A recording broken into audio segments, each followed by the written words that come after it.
ओम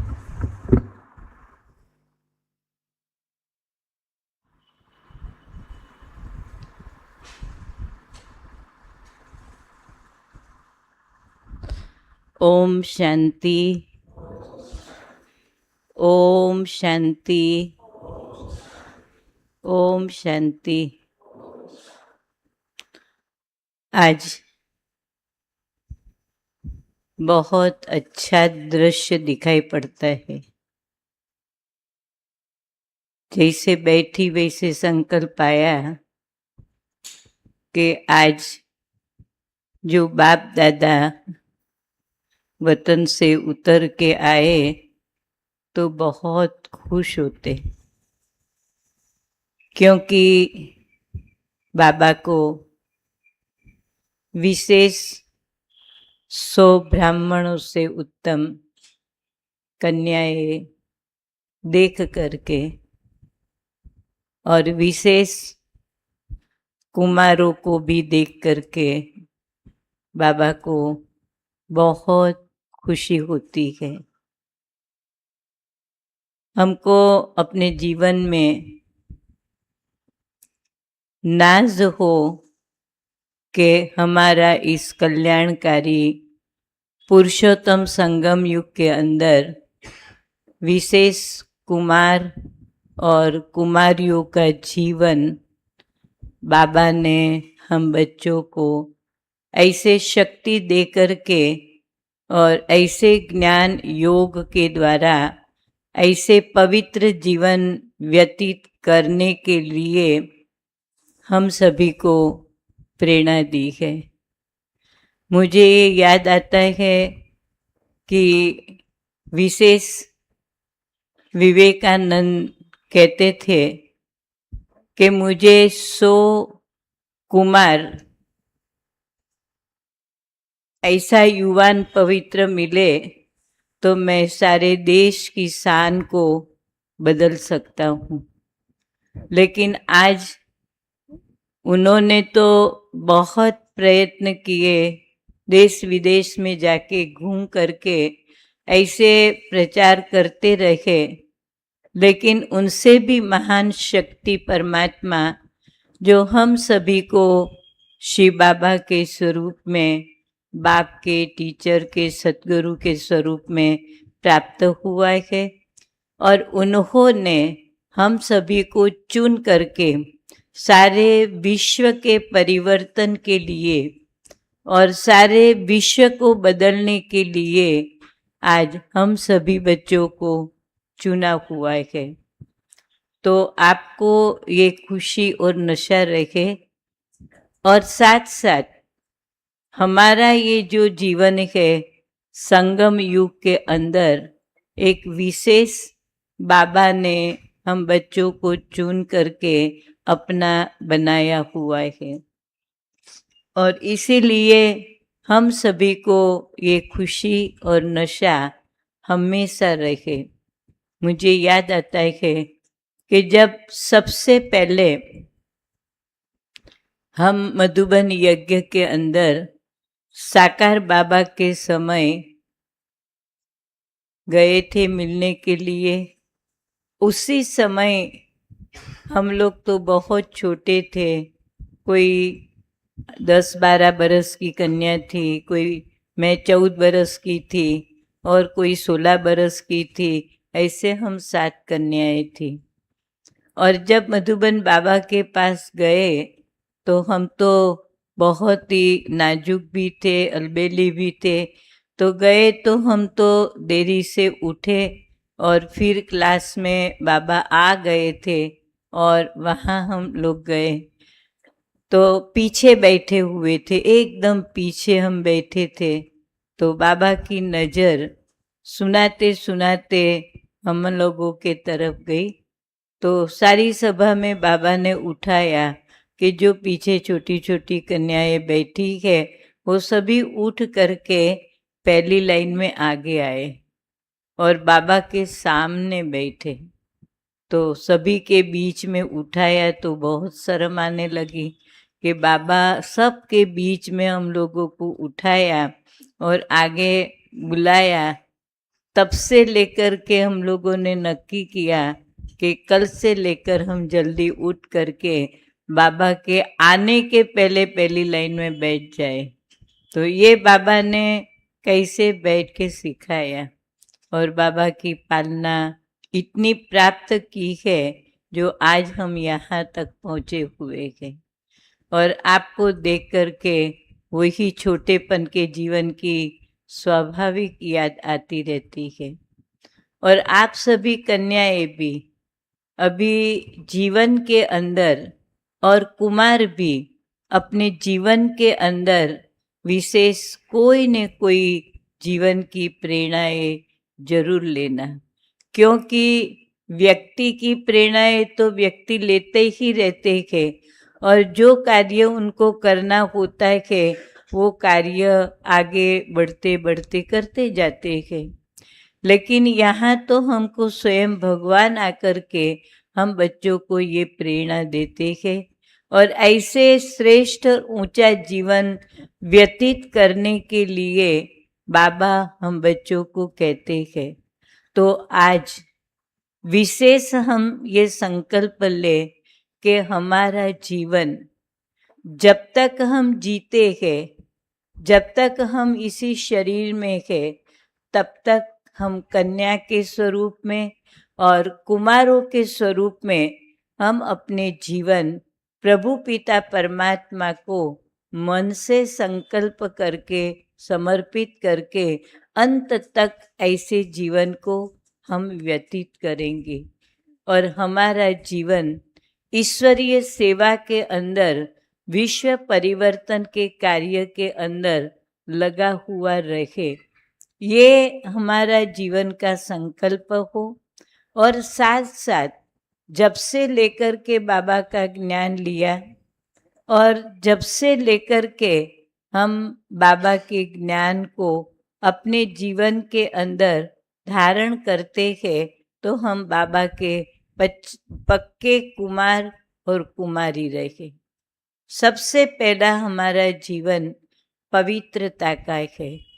हम लोग सोचते हैं कि हम तो कुमार है इसलिए पवित्र है, हम कुमारी है इसीलिए पवित्र है, लेकिन पवित्रता जो है वो साथ साथ हमारी मनसा को भी देखे कि मेरे मन के अंदर जब हम किसी को भी देखते हैं तो कोई आकर्षण तो नहीं होता है।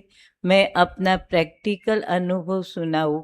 14 साल की उम्र से लेकर आज 75 बरस की उम्र हुई, लेकिन मेरे जीवन में स्कूलों के अंदर मैं पढ़ती थी, स्कूल से जाती और घर आती थी, कभी भी मैंने बाहर किसी को भी देखते हुए मेरी नज़र किसी की तरफ नहीं गई है, न किसी के तरफ आकर्षण हुआ है, चाहे कितना भी रूप हो, कितना भी रंग हो या कुछ भी हो, वो तो शरीर का है। और शरीर का आप देखेंगे कि शरीर तो हमारा 5 तत्व का बना हुआ है और इसी 5 तत्व के शरीर के अंदर आप देखेंगे तो हाड़ मांस है और उनका वर्णन आप सुनेंगे, क्योंकि मैंने तो बहुत छोटेपन से लेकर के ऐसी ऐसी किताबें पढ़ी है जो लोगों के जीवन के अंदर कैसी कैसी परीक्षा आती और कैसे जीवन के अंदर उनको पार किया हुआ है। तो ये जो हमारा शरीर है, कहते हैं कि एक गुरु के 4 शिष्य थे, उनको कहाँ न कहाँ वो लोग भेजते थे उनके जीवन की परीक्षा के लिए 4-4 मास। और उसमें एक जो शिष्य था उनको किसी वेश्या के पास भेजा था और वो वहाँ गया तो उन्होंने कहा कि देखो ये शरीर में क्या है, ये शरीर एक हाड़ पिंजर है और लोई मांस का बना हुआ है, क्या इससे मोह होता है? इनको ज्ञान दे करके सारे जीवन को पलटाया। तो हम तो कितने बाबा के ऊंचे बच्चे हैं। तो हमको भी अपने जीवन में ये होना चाहिए कि कोई भी व्यक्ति को जब हम देखें तो कभी भी किसी व्यक्ति के प्रति हमारा आकर्षण नहीं जाए, क्योंकि वो बहुत चीजें आकर्षण वाली हमको जीवन को फंसा देती है, और जीवन को जब फंसा देती है तो उससे करो तुम जो भी उठ के करते हैं। ठीक है, रोज बाबा की मुरली सुनने के लिए सेंटर पर कौन जाते हैं? तो हाथ खड़ा करो। ठीक है, घर में मुरली कौन सुनते हैं जो सेंटर पर नहीं जाते हैं?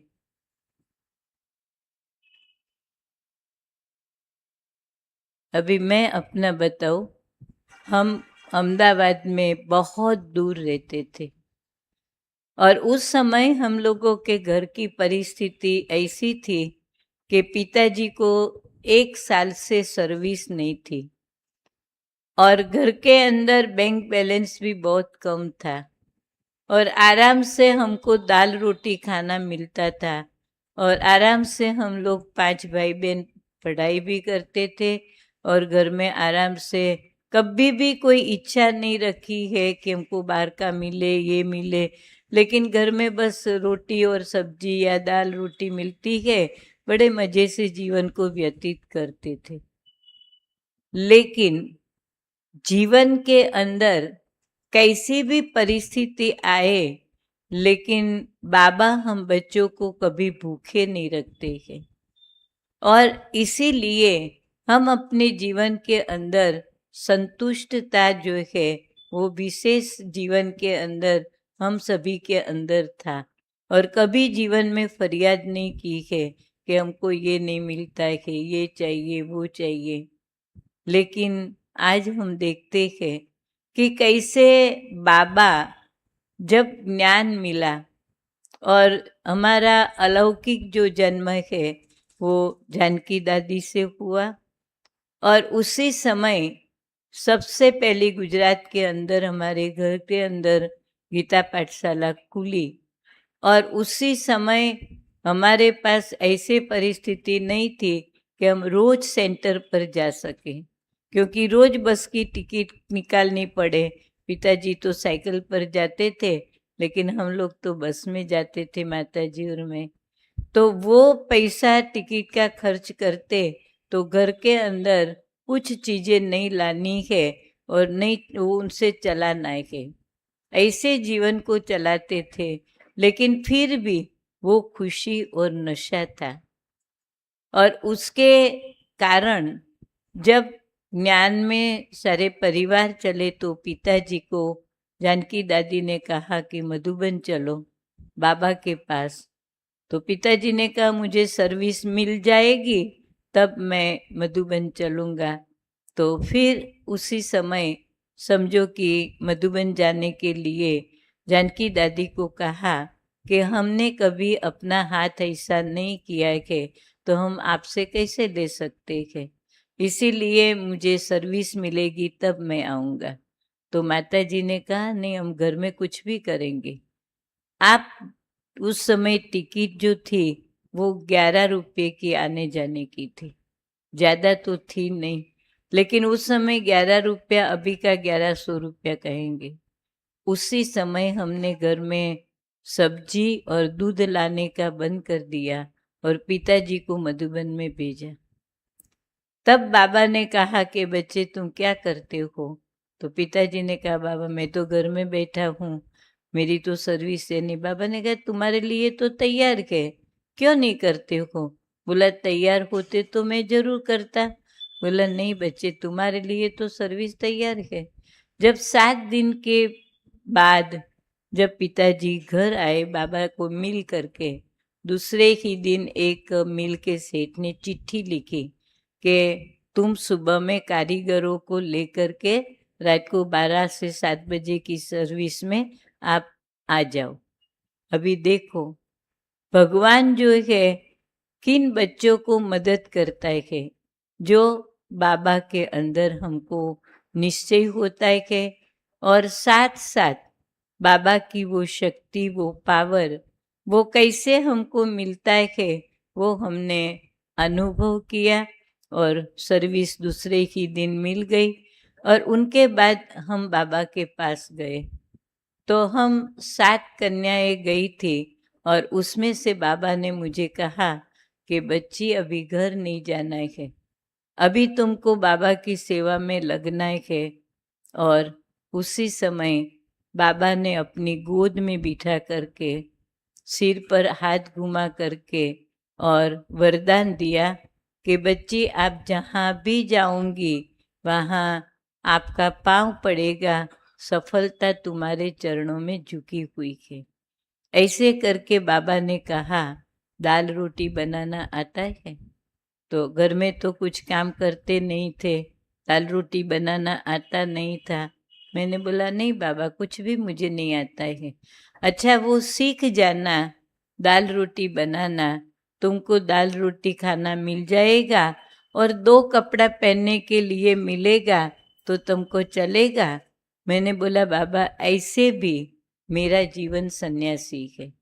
मैं बहुत छोटेपन से लेकर के अपने जीवन को घर छोड़ के चले जाने वाली थी, लेकिन भगवान ने सामने से आकर के जीवन को अपना लिया और बाबा के बन गए। तब से लेकर के बाबा के घर के अंदर आज मुझे 60 साल पूरा हुआ और 60 साल के अंदर जीवन में कई परिस्थितियां आई होगी, लेकिन फिर भी उस परिस्थितियों के अंदर बाबा हमेशा परिस्थिति हमको परिपक्व बनाने के लिए आती है। और हमें अपने जीवन को ये नक्की करे कि जब हमारा इतना पवित्र जीवन है तो कभी भी हम अपने जीवन के लिए और कुछ सोचे नहीं। अभी हम बड़े हुए हैं, लोगों को देखते हैं, अभी सेंटर में बहने सोचेंगी अभी हम सेंटर में रहने के लिए जाए, पता नहीं हम रह सकेंगे या नहीं रह सकेंगे, क्या क्या परिस्थितियाँ आएगी। उनसे तो हम घर रह के नौकरी धंधा करके कमाई करके बहुत अच्छी रीति से स्वतंत्र होकर के रहे, ऐसे सोचते हैं। लेकिन वास्तव में संगम युग के अंदर हमको बाबा ने इतना उत्तम जीवन दिया हुआ है कि कन्याओं का, तो क्यों नहीं हम ये संकल्प करें कि सारे विश्व के परिवर्तन के लिए भगवान ने हम कन्याओं को चुना हुआ है। इसीलिए हम अपने जीवन को कैसे बाबा के कार्य के अंदर लगाए जिससे जल्दी जल्दी बाबा का कार्य संपन्न हो। और वैसे ही बाबा को कुमारों की भी इतनी ही जरूरत है, क्योंकि कुमारों में विशेष शक्ति भरी हुई है और कोई भी जगह जाकर के कहाँ भी जाकर के बहुत अच्छी आप सेवाएं कर सकते हो। और इसीलिए बाबा विशेष कुमारों के लिए भी यही कहते हैं, यज्ञ के अंदर बाबा के जो कुमार आए, विश्व रतन दादा है और भी ऐसे आनंद दादा है, वो सभी कुमार ही थे और करोड़पति के बच्चे थे। लेकिन जब बाबा के बने तब ऐसे समर्पित हुए जैसे ब्रह्मा बाप समर्पित हुए। और जैसे बाबा ने सेवाएं दी, बाबा ने कहा कि 2-2:30 बजे उठ करके आपको सब बहनों के लिए गर्म पानी के लिए चूल्हा सड़गाना पड़ेगा और लकड़ियाँ डालनी पड़ेगी, ये करना पड़ेगा, सब किया। लेकिन बाबा ने जो सेवा की कहा और जो बाबा ने यज्ञ में उन लोगों को कहा वो सारी सेवाएं की। और आज देखो वो दादाए बन करके बाबा के यज्ञ को कैसे संभाला।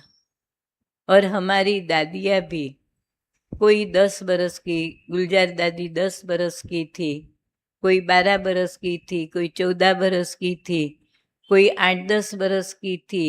ऐसी ऐसी कन्याएं बाबा के पास जब आई तो आज दादियाँ बन करके सारे विश्व की सेवा करके आज संपूर्ण बनकर के बाबा के पास अव्यक्त वतनवासी बनकर एडवांस पार्टी में वो आत्माएं सेवा कर रहे हैं, चाहे हमारे दादा हो चाहे हमारी वरिष्ठ दादियाँ हो।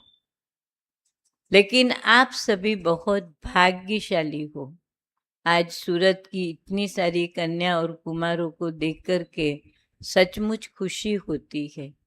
और इतनी कन्याएं और कुमार मिल करके सारे सूरत को कोने कोने में जा कर के जगा सकते हैं। क्योंकि बाबा ने अभी अभी ये बताया है कि कोई ऐसा कोना रह न जाए।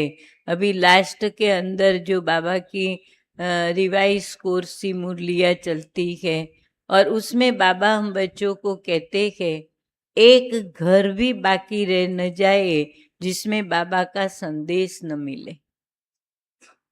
तो इतने सारे बाबा के राइट हैंड बच्चे जो है वो सभी मिलकर के ऐसा कोई प्लान बनाए जो सूरत का एक कोना भी बाबा के संदेश बिगड़ रह न जाए। और ऐसी जगह जहाँ एकदम बहुत बड़ी बड़ी जगह तो हम लोग करते रहते, उस एरिया में जाते रहते कि इस बारी तो बाबा ने ये कहा जहाँ गरीब से गरीब लोग रहते हैं ऐसे एरिया में भी जा कर के संदेश दो। तो इतने सारे बाबा के आप बच्चे जब बने हुए हैं तो ऐसा कुछ जरूर तृप्ति बहन को कहना कि ऐसा हम लोगों के लिए प्लान बनाओ जो सारे सूरत को हम जगा दे, जिससे कोई आत्मा उल्हना न दे। लेकिन उनके पहले हमको अपने जीवन को पवित्र बनाना है। पवित्र हो आप सभी, लेकिन कैसे पवित्र? मनसा से। जो भी किसी को हम देखे, चाहे आप कुमार बहनों को देखो, कुमारी भाइयों को देखे, लेकिन आत्मिक भावना अंदर से आए कि ये तो मेरा आत्मा भाई है। आपको भी हो कि ये मेरी आत्मा बहन है, आत्मा भाई भाई है, लेकिन शरीर से मेरी बहन है। ऐसे अंदर से जो अपनी पवित्र भावनाएं है वो अंदर से आनी चाहिए। और जीवन के अंदर ये जब संकल्प करेंगे, सबसे बड़ी आंखें है, क्योंकि आंखें ही सब कुछ देखती है, अच्छा या बुरा। और आंखों को ऐसे रखे, एक आंख में रखे शिव बाबा को और दूसरी आंख में रखे ब्रह्मा बाबा को। एक आंख के अंदर रखे मुक्ति को और दूसरी आंख में रखे जीवन मुक्ति को।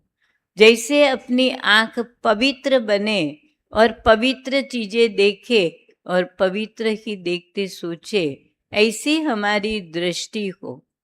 और दृष्टि और वृत्ति और कर्म, कभी भी हमारे जीवन का कर्म ऐसा न हो कि हमारा आकर्षण के कारण हमारी जिंदगी को हम बिगाड़े। उनका भी मैं एक मिसाल प्रैक्टिकल में देती हूँ। हम लोग बहुत साल पहले, सबसे पहले हमारा ग्रुप जब बाबा को मिलने के लिए साकार बाबा के होते मधुबन में गए हुए थे। और जब मधुबन में गए थे तो हमेशा आपको मालूम है कि जब हमको मधुबन जाना है तो हमारी टीचरें फॉर्म भराती है और आप फॉर्म भरो तो आप क्या लिखेंगे? हम कुमार है, हम जन्म से पवित्र है, हम कुमारी है, हम जन्म से पवित्र है, और वो फॉर्म हमारी टीचर मधुबन भेजती है। वैसे ही फॉर्म भरा हुआ था और जब हम सभी बाबा के पास गए तो उसी समय जब सुबह के क्लास में हम बैठे थे, और उस समय तो बहुत कम भाई बहनें होते थे, 100 भाई बहनें हो ने तो बाबा को लगता था कि अरे इतने सारे मेरे बच्चे आए। और उसी समय बाबा ने सभा में देखा तो कोई ऐसा कुमार आया था कि जिन्होंने लिखा मैं पवित्र हूँ, लेकिन उनकी जीवन अच्छी नहीं थी। और इसी के कारण बाबा की मुरली चली कि इसी सभा के अंदर, इंद्रप्रस्थ के अंदर कोई ऐसा बच्चा बैठा है जो अपने जीवन को पवित्र नहीं बनाया है और ऐसे बीच में घुस गया है। तो समझने वाला तो समझेगा, लेकिन नहीं समझा, फिर हम लोग बाबा को क्लास के बाद, बाबा नाश्ते के बाद व्यक्तिगत माना ग्रुप वाइज मिलते थे। हम लोग मिलने के लिए गए तो जैसे बाबा सबको मिले, फिर बाबा ने कहा किसी को कुछ कहना है बच्चे? तो किसी ने कुछ जवाब नहीं दिया, सब चले गए। लेकिन जिन्होंने अपने जीवन के अंदर जो भूलें की थी, उन्होंने भी सच्चाई सफाई से बाबा को बताया नहीं, और वो जाके रूम के अंदर जो अपना शांति स्तंभ के सामने जो मकान है ना, वो नीचे के अंदर रूम मिला हुआ था, वहाँ वो जाके सोया। तो सोया तो उनको इतना धर्मराज का साक्षात्कार हुआ, और ऐसे लगा कि मुझे कोई मार रहा है कि जैसे वो अपना सिर पटकाने पड़ा, हाथ पांव पटकाने पड़ा, बहुत चिल्लाता था। और चिल्लाने में वो बोलता था कि बाबा अब नहीं करूँगा, बाबा मैं नहीं करूँगा, बाबा मुझे माफ़ करो, बाबा मुझे माफ़ करो। कौन सुनेगा?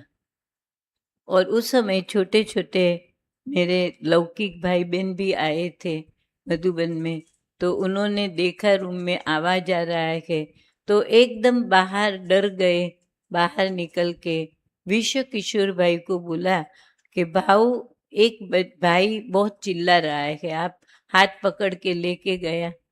तो बोला क्या हो रहा है?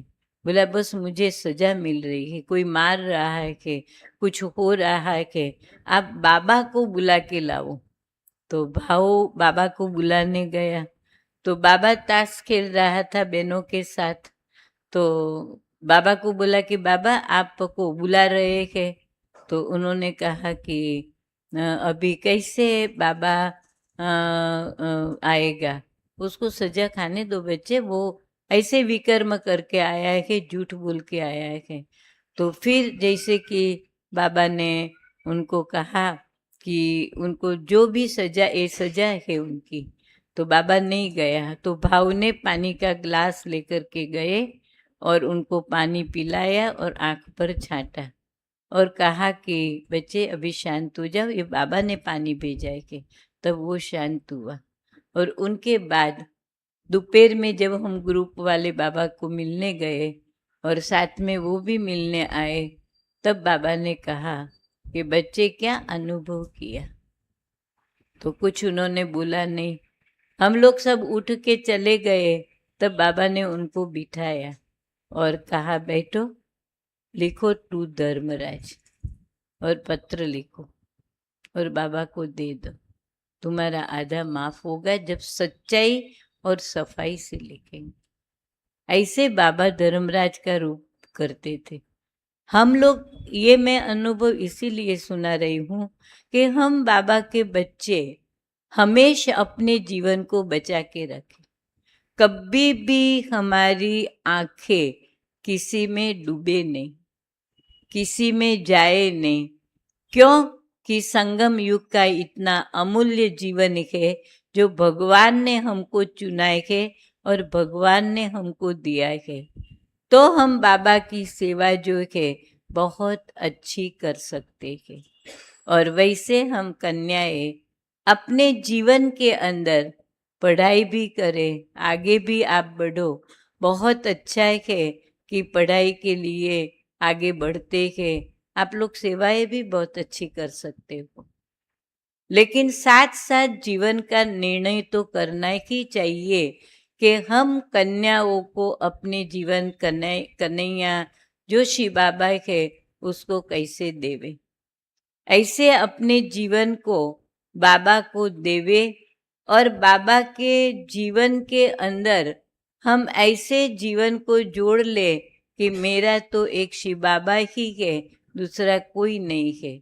और सब संबंध, चाहे माँ हो, बाप हो, मित्र हो, साजन हो, जो भी कोई संबंध है वो मेरा बाबा है। और तो हमारी बुद्धि बाबा के तरफ जाएगी और अपना जीवन जो है वो इतना ऊंच और श्रेष्ठ बनेगा। और अभी समय बहुत कम है और कम समय के अंदर बहुत थोड़ा समय है, चाहे बहनों के लिए, कन्याओं के लिए, चाहे कुमारों के लिए। कम समय होने के कारण जीवन का निर्णय ये करना है कि मुझे अपना जीवन बाबा की सेवा में कैसे लगाना है। और ऐसे समय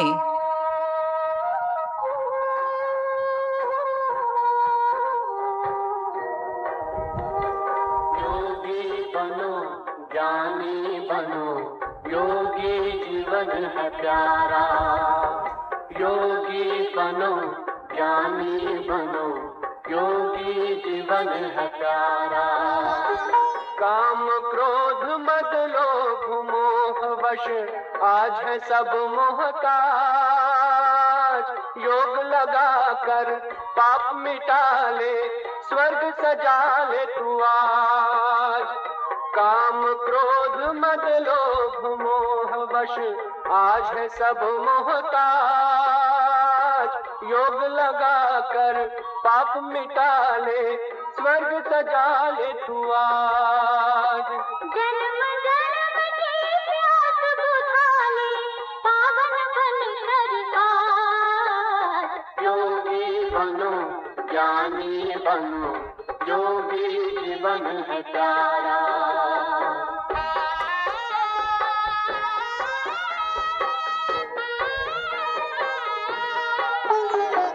संगम युग में परम पिता शिव कहते हैं राज।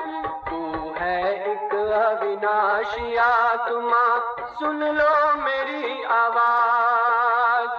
संगम युग में परम पिता शिव कहते हैं राज। तू है एक अविनाशी आत्मा, सुन लो मेरी आवाज। सुख शांति और पावनता से झोले भर लो आज। योगी बनो, ज्ञानी बनो, योगी जीवन है प्यारा।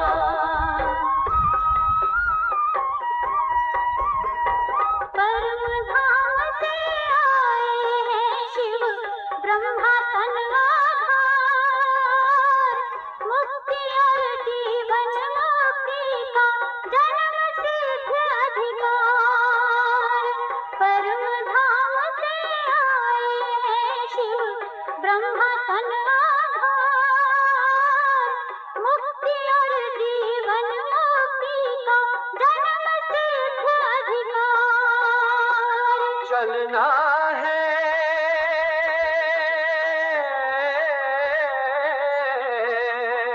चलना है घर वापस, अब तो यही ज्ञान का सार। योगी बनो, ज्ञानी बनो, योगी जीवन है प्यारा। योगी जीवन है प्यारा, योगी जीवन है प्यारा।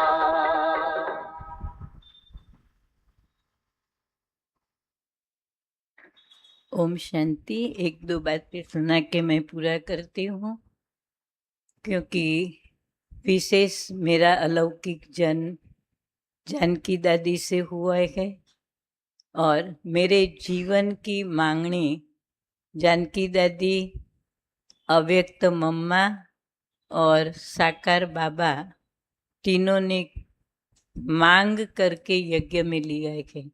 ये मेरा सबसे बड़ा सौभाग्य है, क्योंकि बाबा और मम्मा और दादी कहती थी कि ये हमारी यज्ञ की बहन है, यज्ञ की कन्या है और हमको यज्ञ में वापस दे दो। ऐसे पिताजी से मांगने की थी। और जब मैं साकार बाबा के पास गई तो बाबा ने अपनी गोद में बिठा करके, बहुत छोटी थी और उसी समय बाबा ने हाथ पकड़ के अपनी गोदी में बिठाया और सिर पर हाथ घुमा के वरदान दिया। और साथ साथ पहले बाबा शुरू में एक छोटी सी फुल्का मध और माखन अपनी ऑफिस में या रूम में ही मंगवा करके खिलाते थे। तो बाबा ने वो खिलाया और कहा कि बच्ची, दाल रोटी बनाना आता है? मैंने बोला ना, तो सीख जाना। आपको दाल रोटी खाना मिल जाएगा और 2 कपड़ा मिलेगा तो चलेगा? तो मैंने बोला जी बाबा। ऐसे कहते बाबा ने बड़े प्यार से अपने हाथों से वो रोटी की गिट्टी खिलाई, सिर पर हाथ घुमाकर ये वरदान दिया कि बच्ची जहाँ भी जाएगी सफलता तुम्हारे चरणों में झुकी हुई है। ऐसे वरदान देते बाबा ने सीधा सेवा केंद्र पर भेजा और अहमदाबाद पालड़ी सेंटर सबसे पहला साकार बाबा ने वो सेंटर खोला था और 1 मास के बाद ही मैं बाबा के सेवा केंद्र पर रहना शुरू किया और आज उसी सेवा को 60 बरस पूरा हुआ और बाबा ने बहुत कुछ सेवाएं कराई है। आज मैं यही आशा रखती हूँ कि सूरत के अंदर इतनी सारी कन्याओं को देख करके हमको वो अपना जीवन याद आया। इसीलिए आप अपने जीवन को सचमुच ये समय है निर्णय करने का, और कुमारों को भी अपना जीवन का निर्णय करने का। आप लोगों को तो अपनी घर की परिस्थिति देख करके माँ बाप को भी कैसे मदद कराना है और अपने बाबा के घर को भी मददगार बन करके कैसे सेवा करनी है, वो सोच करके विशेष आप लोग विशेष सारे सूरत को जगाने का ऐसा दीदी को कहना, जो प्लान बनाए आपके द्वारा सब बाबा की सेवा में आत्माएं जागे और कोई उल्हना न दे, ऐसी सेवा आप लोगों के द्वारा बाबा कराएंगा। ओम शांति।